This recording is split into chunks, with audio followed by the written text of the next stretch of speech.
Evidencias del crimen.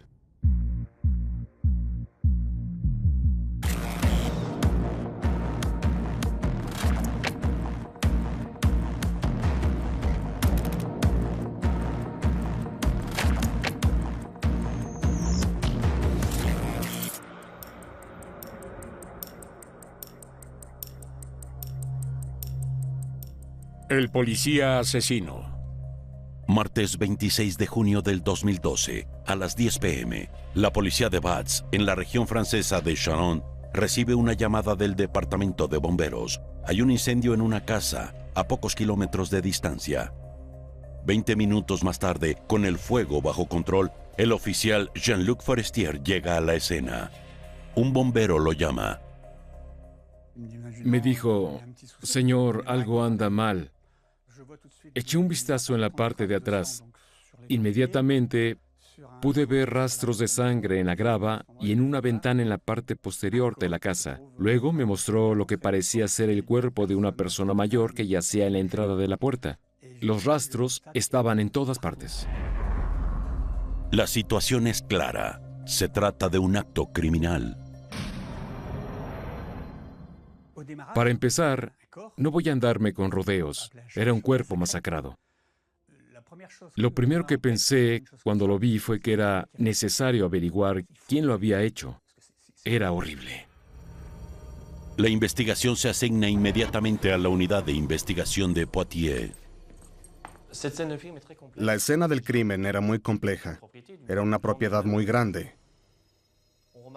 En el exterior, algunos aspectos se notaban de inmediato. Los rastros de sangre eran evidentes. Además, el dormitorio era obviamente muy importante debido a toda la sangre que había ahí. Entonces, inmediatamente nos preguntamos, ¿qué pudo haber pasado en esta casa? ¿Cómo encaja el fuego en el curso de los acontecimientos? ¿Fue un acto premeditado? ¿Robaron algo? Hacemos estas preguntas y poco a poco la investigación comienza a construir hipótesis sobre lo que pudo haber ocurrido. Los investigadores descubren rápidamente que la víctima es la dueña de la propiedad. Su nombre es Claude Tavernier y tiene 83 años.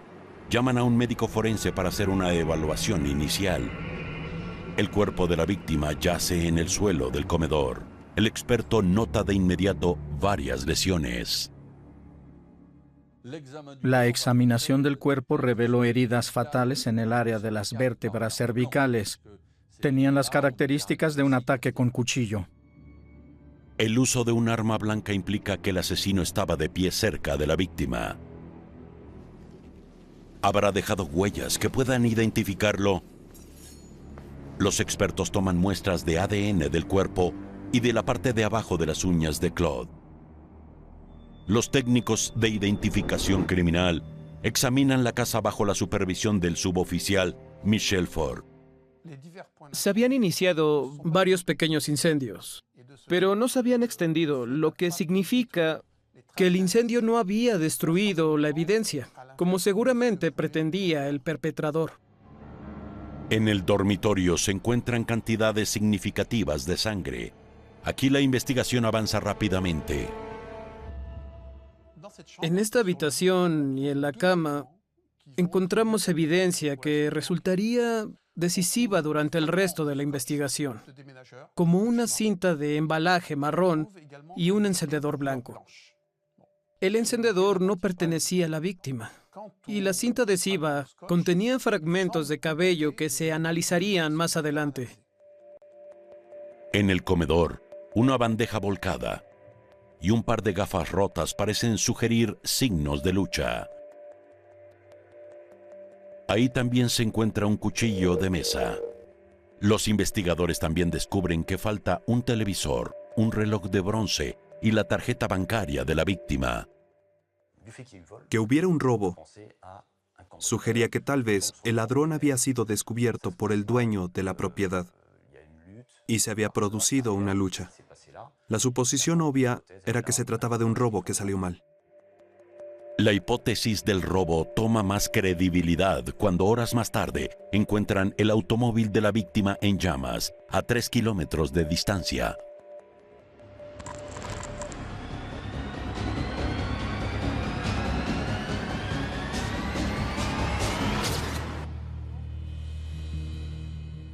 Como en cualquier investigación criminal, no se descarta ninguna pista. Entonces, para averiguar más sobre la víctima, la policía lleva a cabo un análisis de personalidad. Podría haberse tratado de un crimen pasional, o el motivo podría haber sido cualquier otro. Comenzamos con una página en blanco y necesitamos poder reunir toda la evidencia para determinar qué sucedió.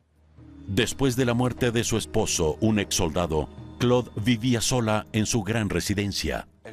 Tenía una familia grande con 5 hijos, 2 hijos y 3 hijas, además de 30 nietos, por lo que su hogar siempre estaba lleno de alegría. Era el lugar donde se hacían todas las reuniones familiares.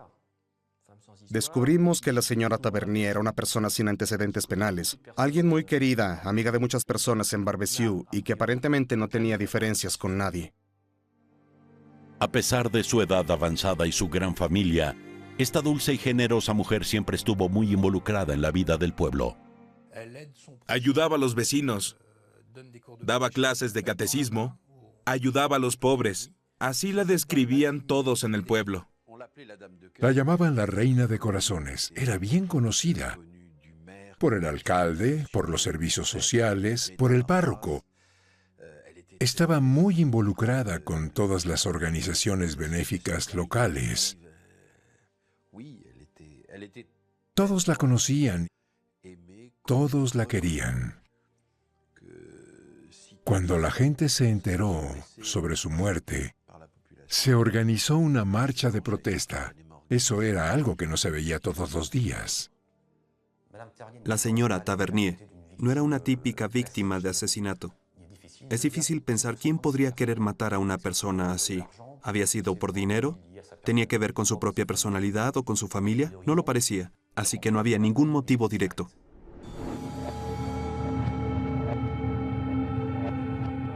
Dado que el análisis de personalidad no ha aportado nada notable, los investigadores esperan que el análisis del automóvil pueda ofrecer nuevas pistas.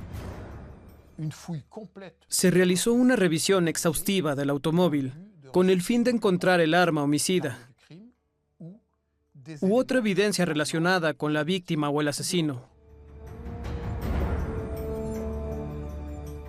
Lamentablemente, la investigación del vehículo no dio resultado. Muchas preguntas sin respuesta. ¿Sería que un ladrón estaba intentando escapar? ¿Intentando encubrir su crimen? ¿Se había ido con el auto y luego lo había quemado en alguna parte? En esta etapa realmente estábamos en la oscuridad. Un día después de la tragedia, un hombre es arrestado por robo de automóviles. Ya es conocido por la policía por su participación en incidentes de robo con violencia. El hombre vive cerca de donde se encontró el vehículo de Claude Tavernier. Para los investigadores es una pista que vale la pena seguir. El vehículo fue descubierto cerca de un campamento de viajeros, una comunidad que había sido un foco de actividad criminal en los últimos meses. Todo apuntaba a que los miembros de la comunidad estaban involucrados en el crimen. La vigilancia telefónica se establece de inmediato, tanto para el sospechoso como para todas las personas cercanas a él. Dado que era una comunidad a la que no le gustaba cooperar con la policía, las intervenciones telefónicas brindaban información sobre lo que estaba sucediendo y sobre la información que tenían. Así los monitoreábamos. Pero no se descubre ninguna información por medio de la vigilancia telefónica y la pista se descarta.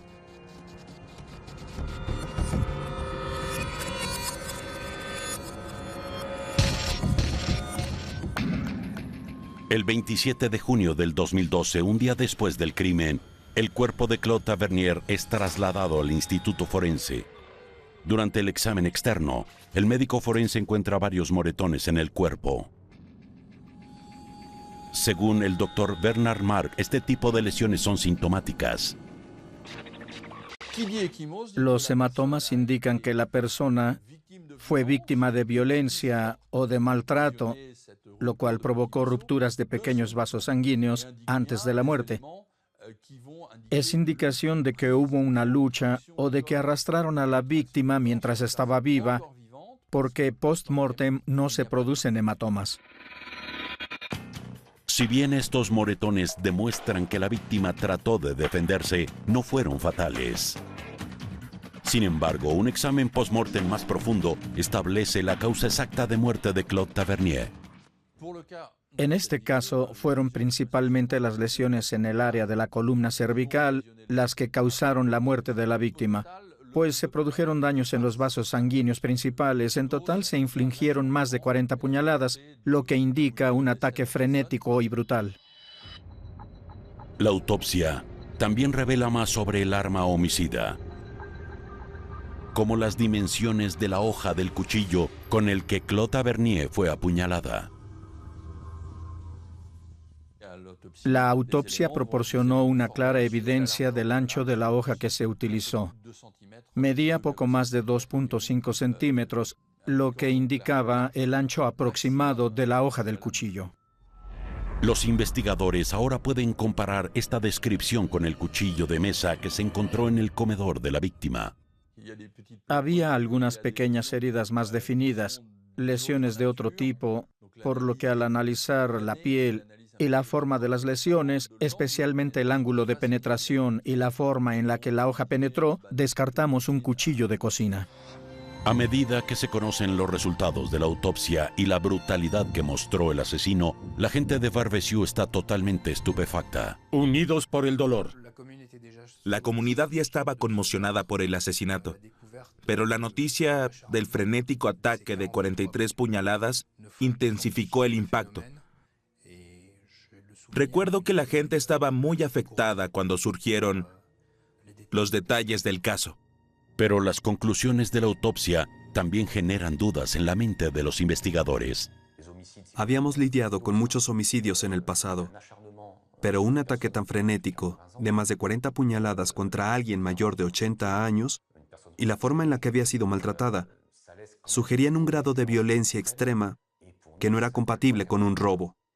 Empezamos a creer que tal vez existía una conexión entre el asesino y la víctima. El intento de incendiar la casa sugería un encubrimiento, un intento de borrar todos los rastros del crimen, por lo que surgía la interrogante sobre la posible conexión que había entre el asesino y la víctima.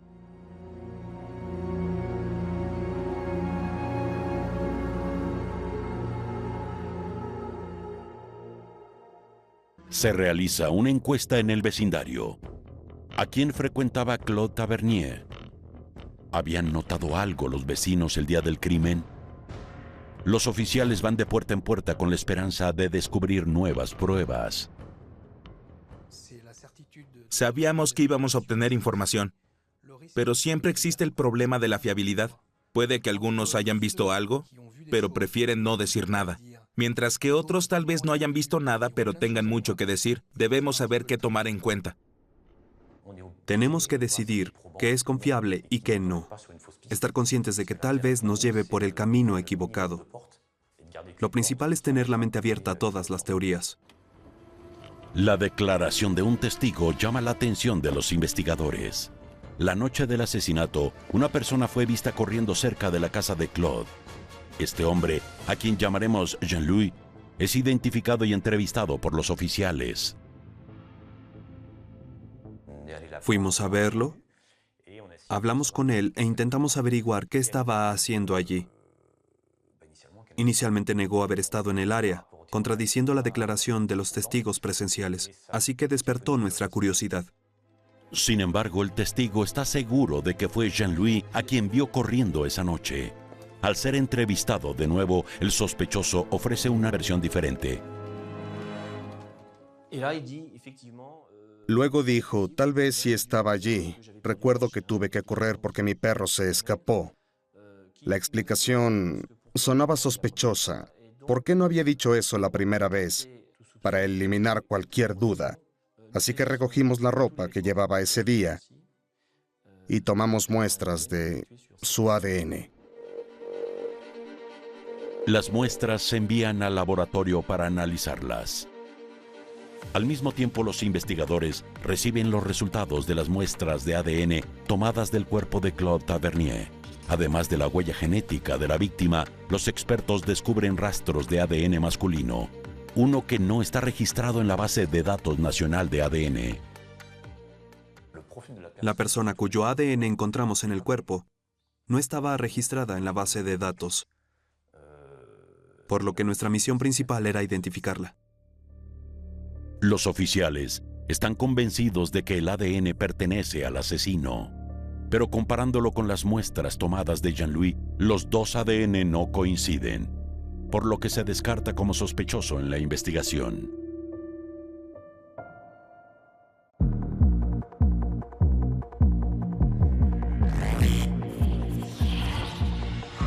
La investigación parece estar estancada, cuando de repente emergen nuevas pruebas para reavivar el caso. Sylvain Morin, oficial de policía de Barbezieux, dice que en la noche del asesinato se presentó a la estación de policía a trabajar, cuando se dio cuenta de que había olvidado sus llaves en casa, por lo que decidió ir por ellas. Alrededor de las 8 de la noche, cuando iba de regreso a la estación, pasó por la casa de Claude Tavernier. Vi un hombre vestido como policía saliendo de la residencia. Llevaba una chaqueta y rápidamente se la puso. Después de eso, seguí mi camino y él siguió el suyo. Para nosotros esta información era esencial, ya que el hecho de que hayan visto a alguien salir del edificio pocos minutos después del crimen era una pieza clave de evidencia. Aunque todo sucedió en unos pocos segundos, Sylvain Morin es capaz de dar una descripción bastante precisa del hombre que vio. Lo primero que noté, aparte de su uniforme de policía, es que no llevaba arma en el cinturón. Era un hombre joven de 20 a 25 años, de 1.75 metros de altura. Tenía el cabello claro, corto y ondulado. Para nosotros, esta era una nueva pista, pero era una pista difícil de seguir, porque requería de mucha investigación. El hombre podría ser cualquiera. Para conducir la investigación, los detectives conciben varias hipótesis. Había muchos militares en la familia de la señora Tavernier, y como los policías son parte de los militares, nos interesaba averiguar si algún familiar usaba un uniforme de este tipo o si alguno de ellos había sido oficial de policía en algún momento.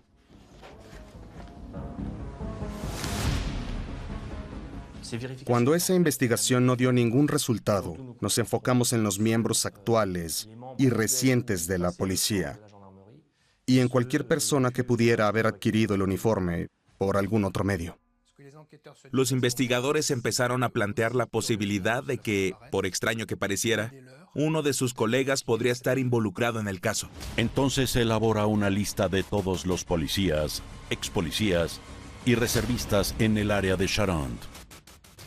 Teníamos más de 3,000 nombres de personas que podían coincidir con el perfil del individuo que se vio saliendo de la propiedad de Claude Tavernier.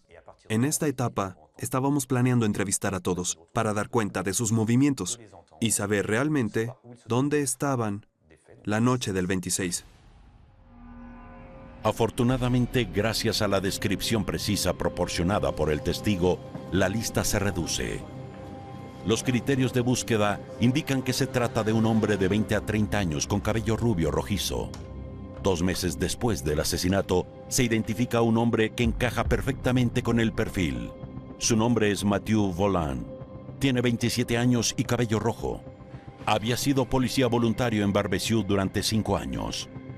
Sus funciones habían terminado el 11 de junio del 2012, solo 2 semanas antes del asesinato. Y hay otra extraña coincidencia.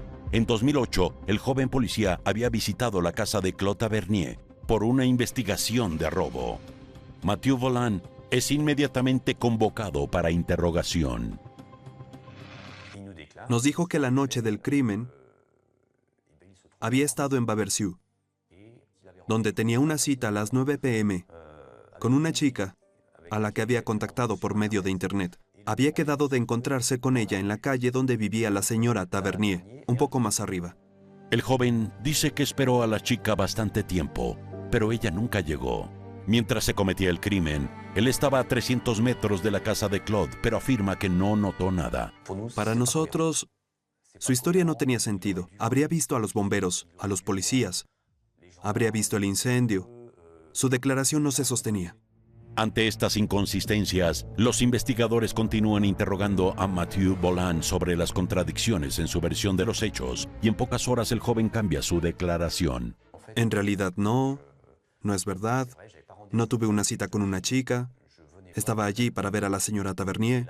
Este fue el punto de inflexión para nosotros. Claramente, Mathieu Bolland estaba mintiendo. Dijo que la tarde del 26 de junio había venido desde su casa, en Angoulême, a Barbezieux para encontrarse con la señora Tavernier, quien fue encontrada muerta la mañana siguiente bajo trágicas circunstancias, y se tomó la decisión de poner a Bolland bajo custodia.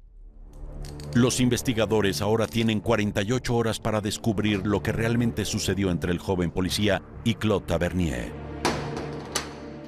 Es la abogada Gol Godek quien se encarga de la defensa del sospechoso.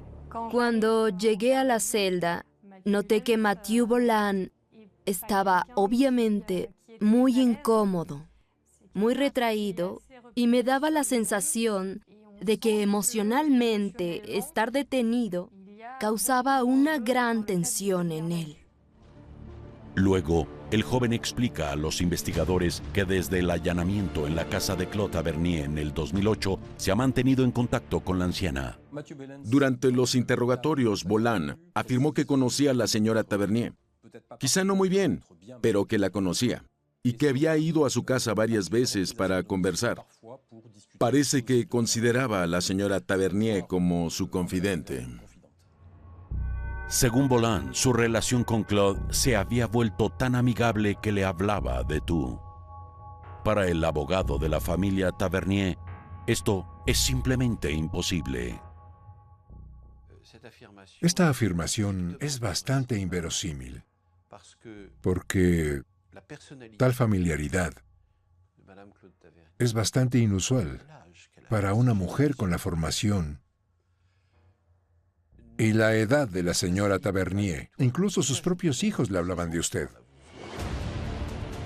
Los investigadores están perplejos con la relación entre Claude Tavernier y Mathieu Bolland, especialmente porque nadie cercano al joven o a la anciana parecía estar enterado. Claude Tavernier no le había contado a nadie de su familia sobre las supuestas visitas de Mathieu Bolland. Era seguro que, de haber sido verdad, la señora Tavernier se lo habría mencionado a alguno de sus hijos, o a alguno de sus yernos o nietos. Eso es seguro. No había ninguna declaración de testigos presenciales que indicara que Mathieu Bolland y la señora Tavernier alguna vez se habían reunido socialmente en casa de esta última. Por su parte, Mathieu Bolland continúa negando cualquier implicación en este crimen abominable. Y nadie de las personas que lo conocen pueden imaginar que el ex policía pudiera haber asesinado a Claude Tavernier. No tenía antecedentes penales. Era discreto. No era muy extrovertido. Ciertamente no tenía el perfil de un asesino. Un examen más profundo de los antecedentes del joven revela algunas sorpresas para los investigadores. Era muy solitario, pero tenía novia y acababa de conseguir un nuevo trabajo. Estaba tomando exámenes para conseguir un puesto en la policía forense. Básicamente quería convertirse en alguien que toma muestras, que trabaja en escenas de crímenes, que investiga ADN, que busca huellas. Apenas unos días después de la tragedia, Mathieu incluso aprobó sus exámenes para convertirse en técnico de identificación criminal. ¿Realmente este policía y experto en escenas del crimen podría ser el asesino? ¿Y si los investigadores se equivocaron?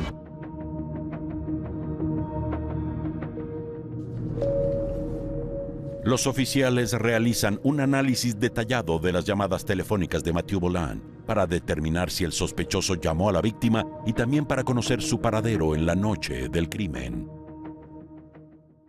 No había habido contacto telefónico entre Tavernier y Bolland durante el último año. Ahora estábamos bastante seguros de que estaba mintiendo. como suponíamos.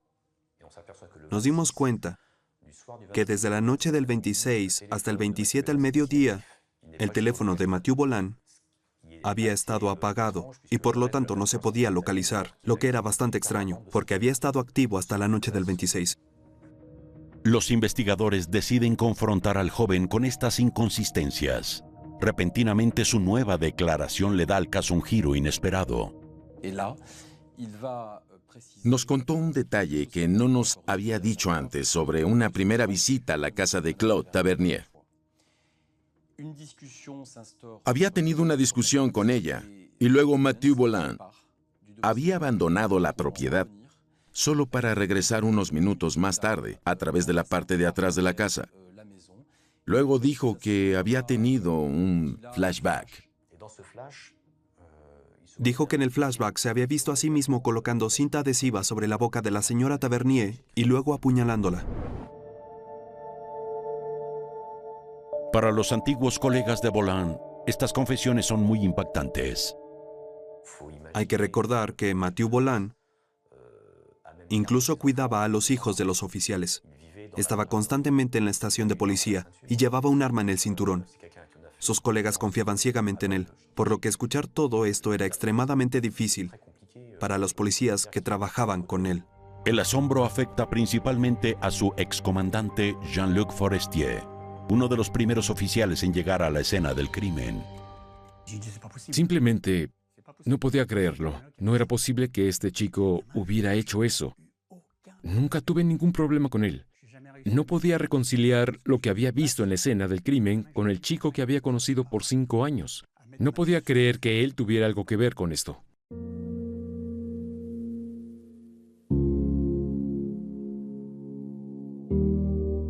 Si bien estas revelaciones son un gran avance para los investigadores, Mathieu Bolland aún no revela ningún detalle sobre las circunstancias de la tragedia. Para encontrar nuevas pistas, los investigadores buscan en su casa. En su casa encontramos pruebas relacionadas con el asesinato, como rollos del mismo tipo de cinta adhesiva que se habían encontrado en la escena del crimen, la cual se había utilizado para amordazar y silenciar a la señora Tavernier. También encontramos encendedores, aunque Bolland no fumaba. Durante la búsqueda, el sospechoso es sorprendentemente cooperativo. Bolland les indicó a los investigadores que revisaran su buzón de correo porque había dejado allí un par de zapatos deportivos y un cuchillo. Los investigadores guardan el cuchillo y lo envían al laboratorio para su análisis, ansiosos por saber si es el arma homicida. Con respecto a la forma del filo, sabíamos que no era una hoja recta. Parecía ser un cuchillo con un pequeño grado de curvatura, del tipo que se ve en algunos cuchillos de caza o un cuchillo con una punta muy afilada. Comparamos el arma con el tipo de lesión que observamos durante la autopsia para hacer un emparejamiento. El cuchillo encontrado en la casa de Mathieu Bolland es compatible con las heridas en el cuerpo de Claude Tavernier. Para confirmar que efectivamente es el arma homicida, se llevan a cabo pruebas para ver si aparecen rastros de ADN de la víctima en el cuchillo. El cuchillo que se encontró en el buzón no mostraba ningún rastro de sangre visible y se había limpiado. Pero los residuos de sangre se pueden encontrar por medio de una sustancia llamada luminol. El análisis de los restos residuales no deja lugar a dudas. El ADN encontrado en el cuchillo pertenece a Claude Tavernier. Para determinar si el ADN encontrado debajo de las uñas de la víctima es el de Mathieu Bolland, los investigadores toman una muestra de saliva y la comparan con los dos ADN. Y ahí estaba el ADN de Mathieu Bolland. Así que tratamos con la persona que había matado a la señora Tavernier. En su entrevista, Bolland claramente nos dijo que lamentaba sus actos, pero que, si no hubiéramos ido por él, no se habría dado por vencido. Habría continuado con su vida como de costumbre, a pesar del acto barbárico que había cometido. Mathieu Bolland es oficialmente acusado de homicidio por el asesinato de Claude Tavernier.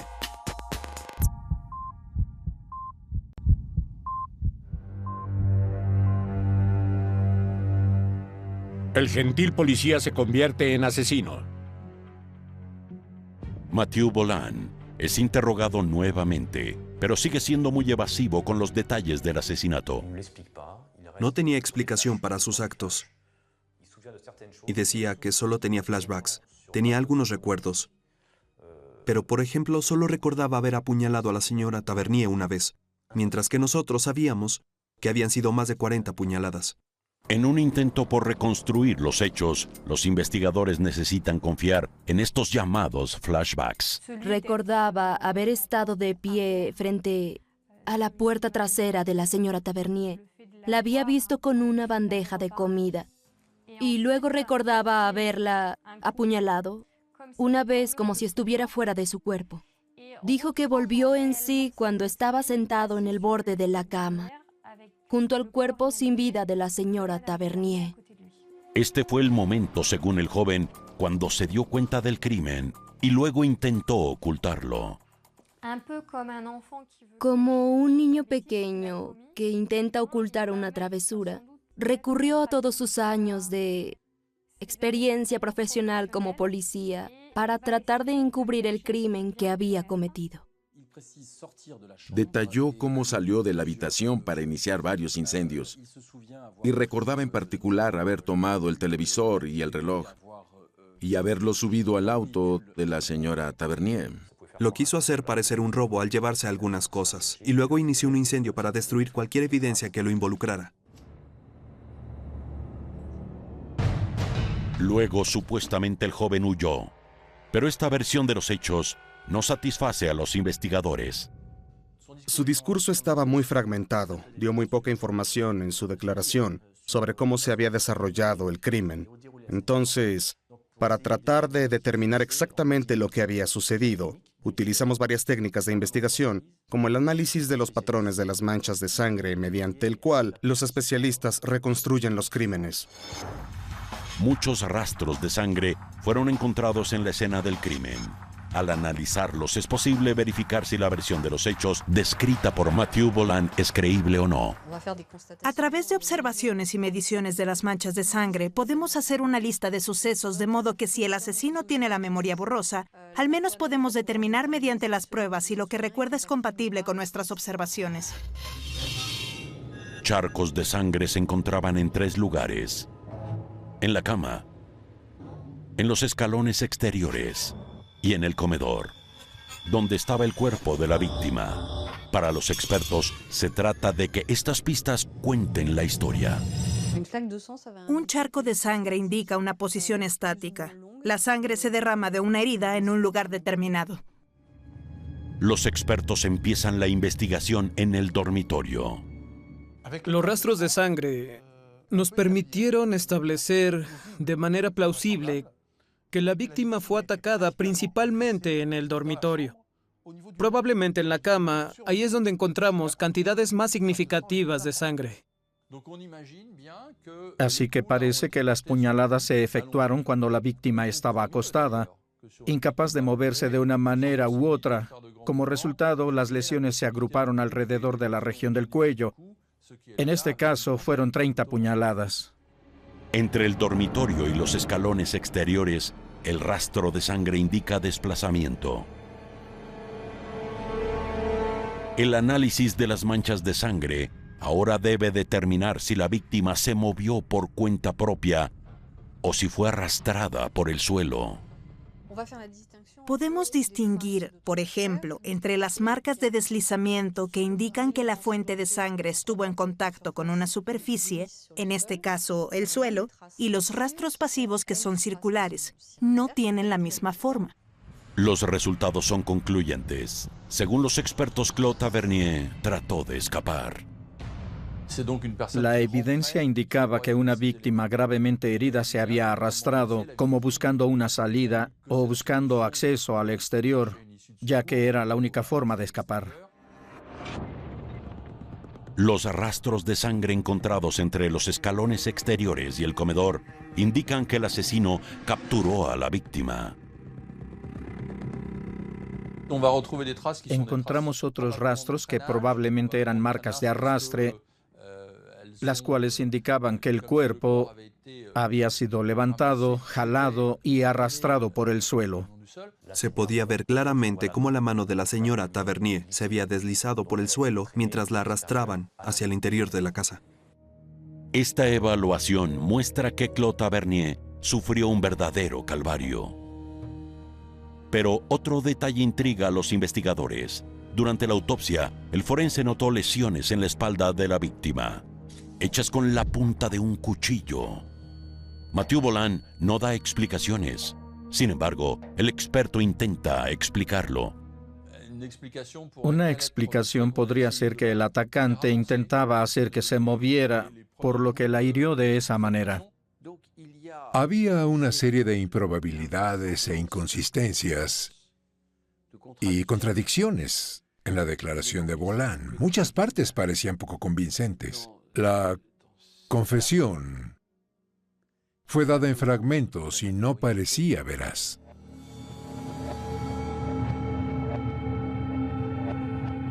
Mientras que los investigadores ya han averiguado quién es el asesino, todavía no conocen el móvil.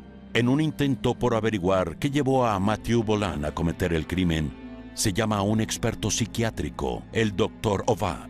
Se da cuenta rápidamente de que el joven tiene problemas para expresar emociones, especialmente la ira. Una persona equilibrada debe ser capaz de expresar agresividad de una manera apropiada y flexible. Para un psiquiatra, un sujeto altamente inhibido, uno que suprime su agresión, es potencialmente muy violento. Además, en el caso de Mathieu Bolland, teníamos evidencia clara y detallada de esto. Era un joven que afirmaba que nunca había exhibido ningún comportamiento impulsivo o destructivo. Y de repente, en el momento del crimen, presentó suma violencia. Con la esperanza de encontrar algunas explicaciones, el experto le pregunta a Mathieu Bolland sobre su infancia. La describió como feliz. Su padre era policía y a menudo trabajaba fuera de la casa. Su madre, a quien era muy cercano, murió de cáncer cuando él tenía 18 años. Esto fue muy traumático para él porque el cáncer de su madre era un tema tabú en su familia y cuando ella murió, él ni siquiera sabía que había sido hospitalizada. El gran arrepentimiento de Bolland era no haberle dicho a su madre cuánto la amaba. Apenas podía hablar de ella. Cuando hablamos de su madre, él rompía a llorar. El psiquiatra comienza a preguntarse sobre el vínculo que el joven pudo haber establecido con Claude Tavernier. Claude Tavernier era una persona muy importante para él, casi como una abuela. Era un sustituto de la figura materna que había perdido y la había recuperado a través de ella. Pero la evaluación psiquiátrica del Dr. Ova toma una dirección diferente. El señor Bolland se mostró hermético tan pronto se mencionó su relación con la señora Tavernier, tanto así que nos desconcertó, porque siempre la visitaba con su uniforme de policía. Él no ofreció ninguna explicación sobre eso. Sin embargo, el psiquiatra establece que cuando se cometió el crimen, Bolland no sufría ninguna patología o trastorno mental, por lo tanto, era responsable de sus acciones y era capaz de explicarlas. Sin embargo, este no es el caso durante su examen psiquiátrico. La situación se estaba volviendo más difícil para el señor Bolland, quien hablaba cada vez menos sobre el caso y ofrecía cada vez menos información. Se estaba distanciando de lo que había sucedido, como si operara en piloto automático, y alegaba una amnesia casi total de los hechos.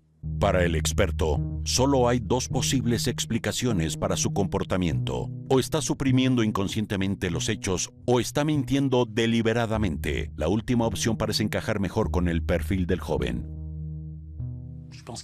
Creo que estaba encubriendo el crimen, encubriendo sus motivaciones más profundas.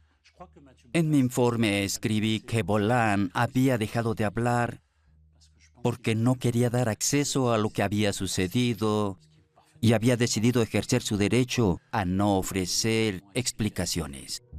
Para las personas cercanas a la víctima, esta actitud es difícil de aceptar.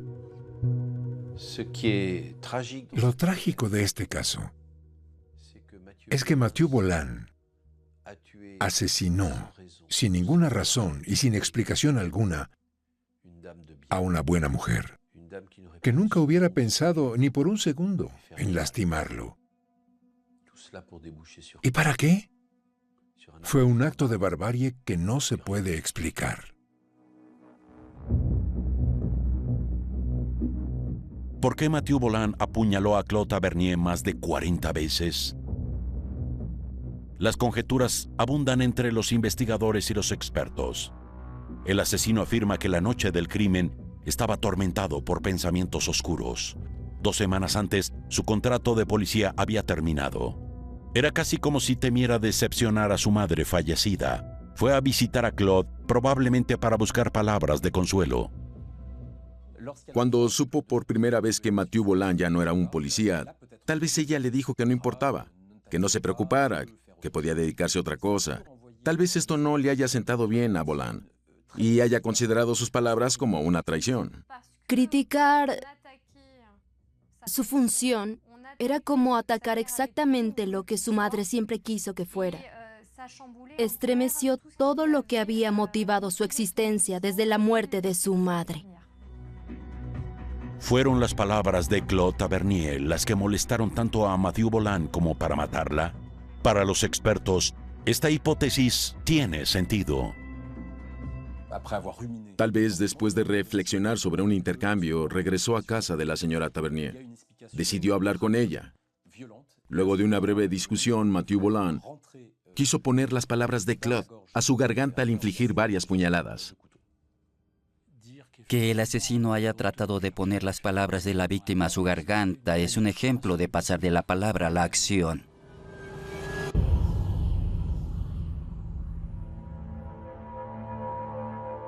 Estos escenarios, sin embargo, son solo conjeturas, y los investigadores continúan buscando la verdad.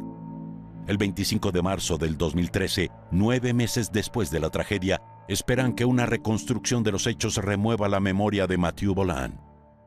Cuando entramos a la casa de Claude Tavernier, vimos que la actitud de Mathieu Bolan cambió por completo.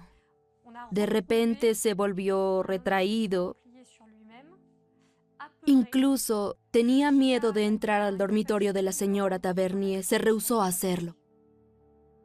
Para el abogado del joven, esta actitud tiene una explicación. Estaba más allá de él, más allá de su fuerza moral. No podía enfrentarlo porque recordaba el lugar. A pesar de su pérdida de memoria, se negaba a mirar la cama. Miraba hacia otro lado. Lloraba sin parar. Era imposible para él. Le dije que tenía que volver a intentarlo, por el recuerdo de la señora Tavernier, pero estaba totalmente fuera de su alcance. Ante esta situación, el juez de instrucción recurre a un método que rara vez se utiliza en Francia, la hipnosis. Esta fue la primera vez en mi carrera que vi a un juez de instrucción usar la hipnosis para tratar de determinar el móvil de un acto criminal. Evelyn Joss es una psicóloga especializada. Ella a menudo ha utilizado la hipnosis para ayudar a la policía en sus investigaciones. Usamos hipnosis para descubrir información nueva sobre un caso. Por ejemplo, la cara de un perpetrador, las características de un auto, un número de matrícula. Bajo hipnosis no recordamos cosas, en realidad las revivimos, por lo que es muy poderoso. Los investigadores dependen en gran medida de esta técnica para hacer hablar a Mathieu Bolan. Pero primero el joven debe aceptar someterse a ello. Bajo hipnosis, somos capaces de desconectarnos y quedarnos en nuestro mundo interior. Otros están hablando, pero no los escuchamos. Cualquiera puede ser hipnotizado, ya que es un estado muy natural. Pero debemos desear hacerlo, realmente aceptarlo. Mathieu Bolan aceptó ser hipnotizado, pero dado el estado emocional en el que se encontraba, se decidió que la hipnosis debía llevarse a cabo en una furgoneta de la prisión. La sesión de hipnosis tiene lugar fuera de la escena del crimen, pero no da los resultados esperados. La psicóloga da una explicación. Cuando una persona se encuentra en estado hipnótico, es consciente de lo que está diciendo. No puedes forzar a alguien a decir o hacer algo bajo hipnosis. El hipnotizado mantiene cierto control.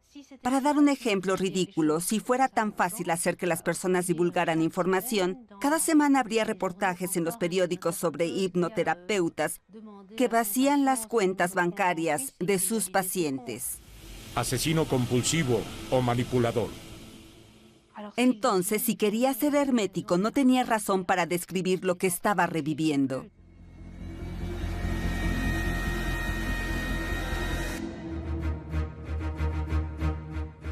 Mientras que los investigadores no han logrado descubrir más sobre el asesinato de Claude Tavernier, algunas de las pruebas sugieren que las acciones de Bolland fueron premeditadas.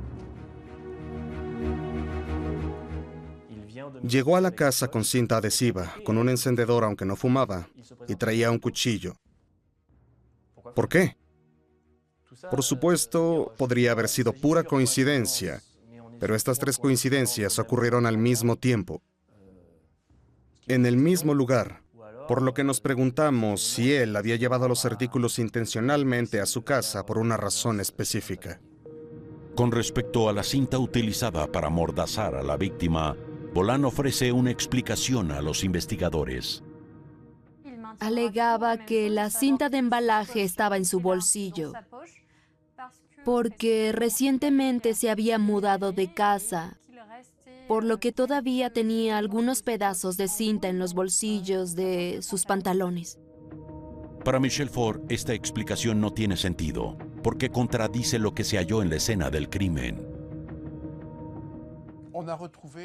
Encontramos mechones de cabello de la víctima en la parte adhesiva de la cinta,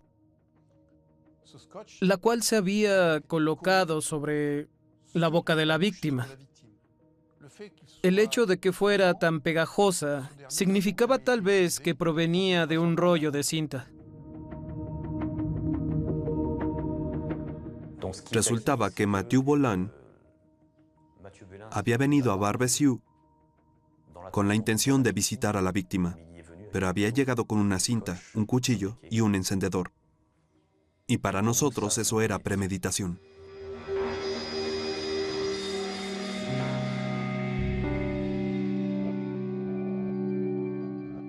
Si bien el asesinato de Claude Tavernier finalmente se resolvió, el culpable no fue encontrado fácilmente.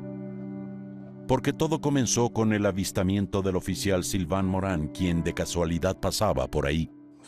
No podía dejar de pensar que había visto algo serio. Algo que le costó la vida a una persona. Su uniforme fue el detonador. Si hubiera sido otra persona, tal vez no habría prestado tanta atención. Solo me fijé en él por el uniforme de policía. Realmente fue la clave de todo. Si hubiera pasado por ahí 5 segundos antes o después, no habría visto nada. Creo que los investigadores le deben mucho. En cuanto al móvil y a las circunstancias exactas del crimen, solo Mathieu Bolland sabe toda la verdad, y tal vez algún día decida revelarla. Lo que más lamento es no haber podido conocer a Mathieu. Me hubiera gustado verlo, aunque solo fuera por 2 minutos, mirarlo a los ojos. Tal vez hubiera visto algo en sus ojos. Podría haber sido capaz de entender algo. Me hubiera hecho bien. Espero que algún día Mathieu Bolland pueda explicar lo que sucedió. Por el bien de la familia espero que así sea. Porque la familia ha experimentado una verdadera tragedia y necesita saber por qué. La familia de Claude Tavernier no tiene sentimientos de odio. No guardan rencor. Solo quieren explicaciones. Han dicho muy claramente que están listos para perdonar. Pero requieren que Mathieu Bolland reconozca sus actos y diga cómo y por qué hizo lo que hizo. De eso depende el perdón.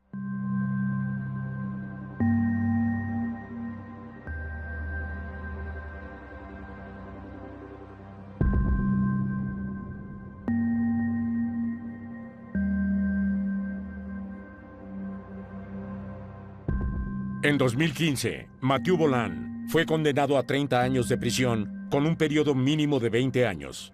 En 2017, esta sentencia fue confirmada en apelación. Doblado en Olympusat, México.